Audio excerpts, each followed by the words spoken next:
Innal hamdalillah nahmaduhu wa nasta'inuhu wa nastaghfiruh wa na'udzu billahi min sururi anfusina wa sayyiati a'malina.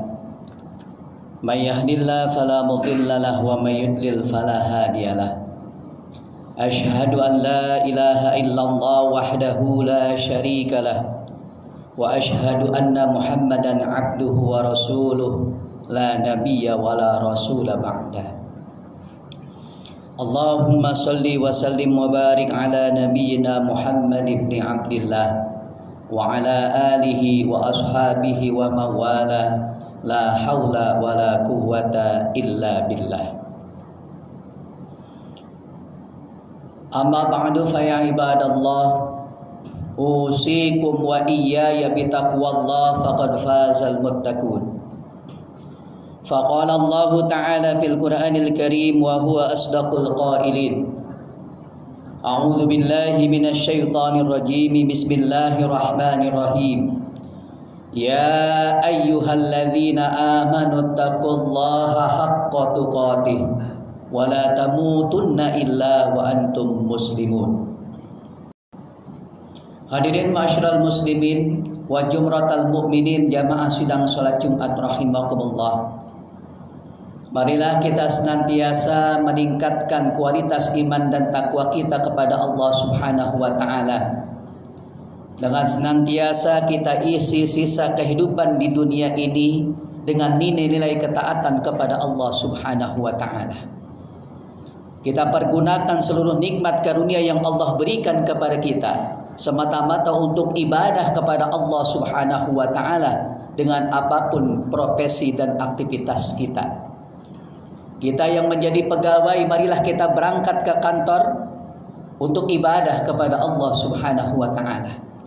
Kita yang menjadi pelajar, menjadi mahasiswa, maka marilah ketika kita berangkat untuk belajar, kita niatkan untuk ibadah kepada Allah Subhanahu wa Ta'ala dalam rangka kita meningkatkan kualitas iman dan takwa kita kepada Allah Subhanahu wa Ta'ala. Agar ketakwaan kita kepada Allah Subhanahu wa Ta'ala menjadi takwa yang sesungguhnya. Agar ketakwaan kita kepada Allah menjadi takwa yang sebenar-benarnya. Karena dengan ketakwaan yang sesungguhnya dan yang sebenar-benar inilah Allah Subhanahu wa Ta'ala akan memberikan jalan keluar, solusi dari setiap permasalahan kehidupan yang kita hadapi, baik masalah di dunia saat ini maupun permasalahan hidup di akhirat kelak di hadapan Allah. Allah tegaskan di dalam firman-Nya pada Al-Quran di surah yang ke-65. Di ayat yang kedua Allah berfirman, A'udzu billahi minasyaitonir rajim. Dan barang siapa yang bertakwa kepada Allah Subhanahu wa Ta'ala, wa may yattaqillaha, barang siapa yang bertakwa kepada Allah Subhanahu wa Ta'ala dengan ketakwaan yang sebenar-benarnya, dengan ketakwaan yang sesungguhnya, yaj'al lahu makhraja, maka dia Allah Subhanahu wa Ta'ala akan memberikan jalan keluar dalam setiap permasalahan kehidupannya. Bahkan tidak hanya sampai di situ. Bagi mereka orang-orang yang benar-benar bertakwa kepada Allah Subhanahu wa Ta'ala, di dalam lanjutan firman berikutnya Allah berfirman, wa yarzuqhu min haitsu la yahtasib, akan Allah berikan rezeki dari jalan yang tidak diduga-duga bagi mereka orang-orang yang benar-benar bertakwa kepada Allah Subhanahu wa Ta'ala. Sebagai seorang muslim, kita tentu senantiasa punya kemauan, kita punya keinginan, kita punya cita-cita untuk senantiasa menjadi muslim yang dicintai oleh Allah Subhanahu wa Ta'ala. Namun sayang seribu sayang, berapa banyak di antara mereka orang-orang yang punya keinginan untuk senantiasa dicintai oleh Allah Subhanahu wa Ta'ala, tapi antara harapan dan doa dengan kehidupan sehari-harinya sungguh tidak jalan serasi, tapi bertolak belakang. Dia berdoa, dia beringin untuk dijadikan hamba Allah yang senantiasa dicintai oleh Allah Subhanahu wa Ta'ala, tapi kelakuannya justru kelakuan orang yang menjauhkan diri dari Allah Subhanahu wa Ta'ala. Begitupun harapan dan doa kita adalah kita tidak mau digolongkan oleh Allah Subhanahu wa taala ke dalam golongan orang-orang yang mendapatkan murka Allah Subhanahu wa taala.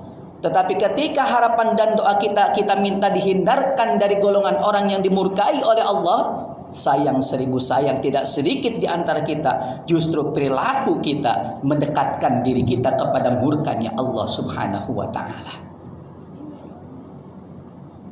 Maka hadirin jamaah sekalian, setiap Jumat ke Jumat marilah terus senantiasa kita tingkatkan kualitas iman dan takwa kita, agar kita senantiasa memiliki keserasian antara harapan dan doa kita dengan perilaku tindak tanduk dan yang kita lakukan dalam kehidupan kita sehari-hari tergolong ke dalam golongan orang-orang yang dicintai oleh Allah Subhanahu wa taala. Siapakah mereka orang-orang yang dicintai oleh Allah Subhanahu wa taala? Dalam kesempatan khutbah yang singkat ini, khatib akan menyampaikan 3 golongan manusia yang akan dicintai oleh Allah, bahkan lebih dicintai oleh Allah Subhanahu wa taala. Al-Imam Abu Laits Al-Samarqandi di dalam kitabnya Tanbihul Ghafilin, dia menyampaikan sebuah hadis qudsi.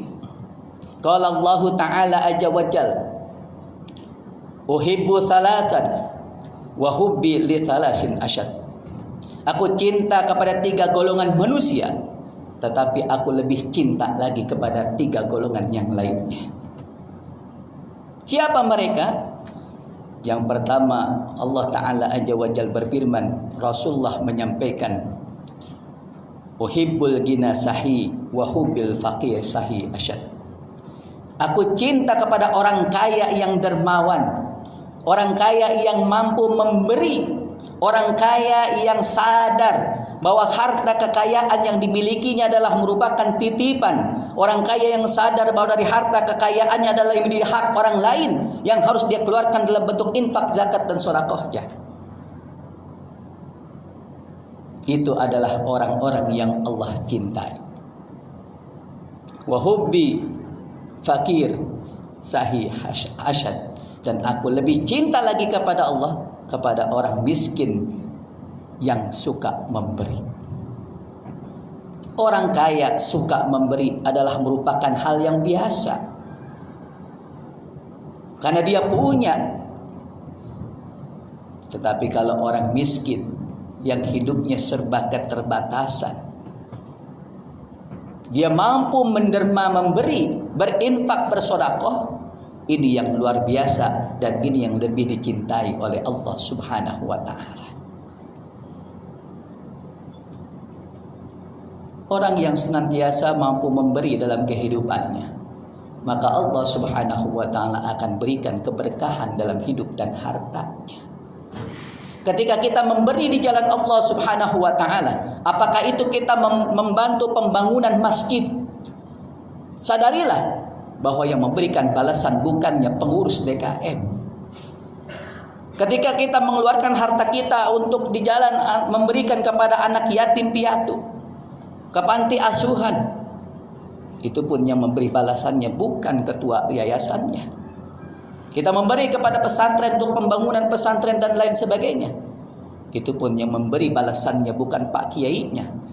Tapi ketika kita berinfak di jalan Allah Subhanahu wa taala, mengeluarkan sebagian harta yang kita miliki, maka Allah lah yang akan memberikan balasannya.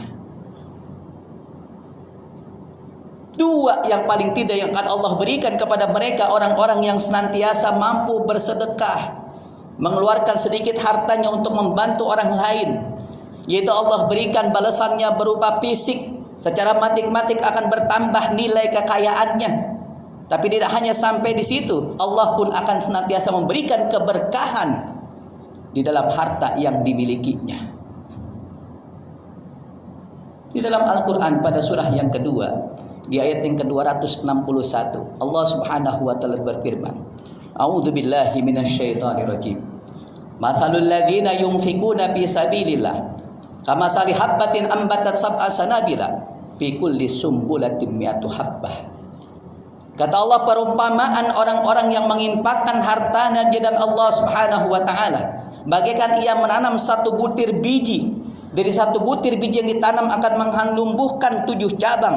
Dari masing-masing cabang akan menghasilkan 100 buah.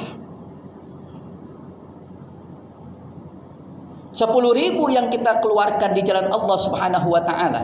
Apakah itu untuk membangun masjid, pesantren, panti asuhan atau yang lainnya? Maka akan Allah berikan balasan kali 7 kali 100. Itu balasan secara matematiknya.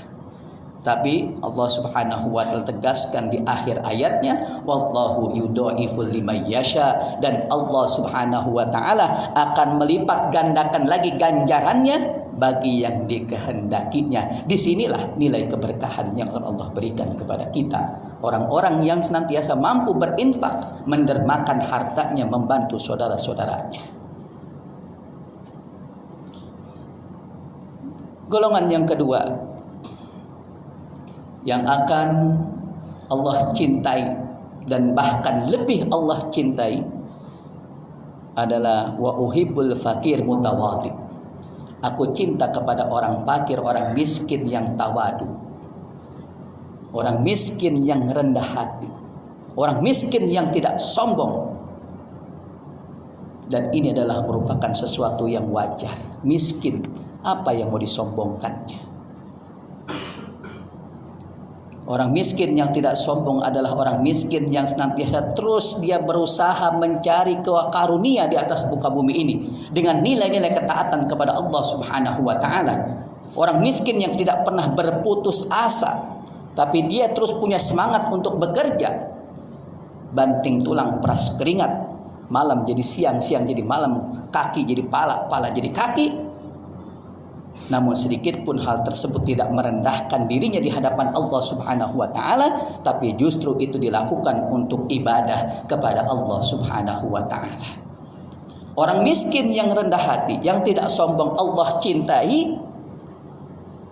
Wa hubbi lil ghina al mutawaddi asyad. Aku lebih cinta lagi kepada orang kaya yang tawadu. Orang kaya yang tidak sombong dengan kekayaannya, karena dia menyadari dengan sesadar-sadarnya bahwa itu adalah merupakan hanyalah titipan dari Allah Subhanahu wa taala yang kelak di hadapan Allah akan dimintai pertanggungjawaban di hadapan Allah.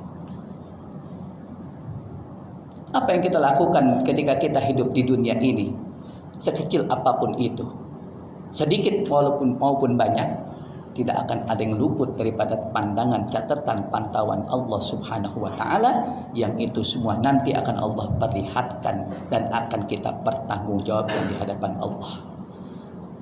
Ketika harta yang kita miliki Allah berikan karunia kepada kita berupa kelebihan rizki,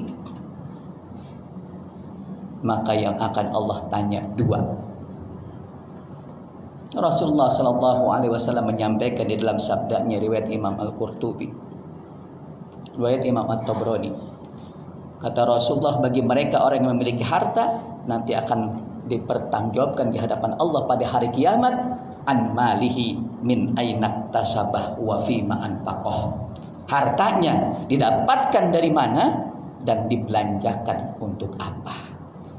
Orang kaya yang Allah berikan kelebihan hartanya, namun dia tetap rendah hati, tidak sombong dengan kekayaannya, karena dia sadar itu adalah merupakan sebuah titipan dari Allah, maka akan menjadi golongan manusia yang lebih Allah cintai di hadapan Allah kelak. Dan golongan yang ketiga yang Allah Subhanahu wa taala cintai dan lebih Allah cintai adalah wa uhibbus syaihi ta'i wa hubbi lisyabi ta'i asyad. Kata Allah, aku cinta kepada orang tua yang rajin taat ibadah dan bertaubat, tetapi aku lebih cinta lagi kepada anak muda yang rajin taat dan bertaubat. Kalau orang sudah tua, dia rajin berangkat ke masjid, rajin ikut taklim, majlis taklim, dia rajin ngaji, itu adalah merupakan sebuah kewajaran. Tetapi bagi anak-anak muda yang masih begitu banyak impian di benaknya, yang darahnya masih panas menggelora, tapi mampu itu semua dia blokir Semuanya dia pergunakan untuk lebih mendekatkan dirinya kepada Allah Subhanahu wa taala. Dia mampu melaksanakan nilai-nilai ketaatan dan bertaubat atas setiap dosa yang pernah dilakukannya, maka ini menjadi orang yang lebih dicintai oleh Allah Subhanahu wa taala. Siapapun kita manusia, banyak salah dan lupa. Maka jangan pernah kita berhenti untuk terus beristighfar, bertaubat, memohon ampunan Allah Subhanahu wa taala. Kalau Rasulullah saja yang sudah mendapatkan jaminan diampuni semua dosa-dosanya, yang sudah mendapatkan jaminan akan mendapatkan surga dan kenikmatannya. Di dalam riwayat tidak kurang dalam satu hari Rasulullah beristighfar 70 kali. Di riwayat yang lain 100 kali. Padahal Rasulullah sudah mendapatkan jaminan semuanya. Sementara kita yang belum mendapatkan jaminan apa-apa, masuk surga belum tentu, neraka sudah hampir pasti, kita masih terus lalai untuk istighfar dan bertobat kepada Allah Subhanahu wa taala. Maka sadarilah hadirin jamaah sekalian, bahwa dosa-dosa yang kita lupa untuk istighfar dan taubat keburu mati, bahwa dosa-dosa itulah yang mendatangkan bencana, bala, malapetaka dari Allah Subhanahu wa taala. Maka kita lihat di negeri kita, begitu banyak mereka orang-orang yang melakukan perbuatan zolim, tidak sadar dengan kezoliman yang dilakukannya, bahkan bangga dengan kezoliman tersebut, sehingga Allah Subhanahu wa taala menurunkan bencana. Kalau kita mau rinci maksiat apa yang tidak ada di negeri kita, dari mulai perbuatan maksiat dan dosa kecil sampai perbuatan maksiat yang menimbulkan dosa besar, semua sudah terjadi di negeri kita. Maka pantas jika di negeri kita silih berganti bencana musibah tidak pernah berhenti. Maka buat kita, marilah kita sadari, jangan-jangan dosa yang kita lakukan walaupun kecil dan sedikit itulah yang mengundang turunnya bencana Allah Subhanahu wa taala. Maka di saat ini ketika Allah masih berikan kesempatan kepada kita, mari kita beristighfar, bertaubat, memohon ampunan Allah Subhanahu wa taala, karena taubat kita inilah yang akan mengangkat bencana yang terjadi selama ini.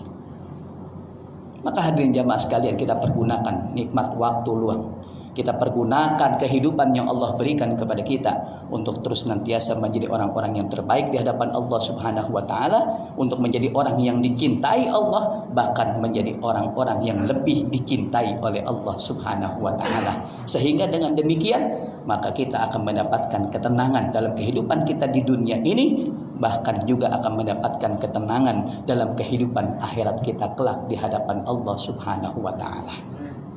A'udzu billahi minasyaitonir rajim. Bismillahirrahmanirrahim. Ya ayyatuhan nafsul mutmainnah, irji'i ila rabbiki radiyatan mardiyah, fadkhuli fi ibadi wadkhuli jannati. Barakallahu li wa lakum bil Qur'anil azim wa nafa'ni wa iyyakum bima fihi minal ayati wa dzikril hakim wa taqabbal minni wa minkum tilawatahu innahu huwas samiul alim wa qur rabbighfir warham wa anta khairur rahimin.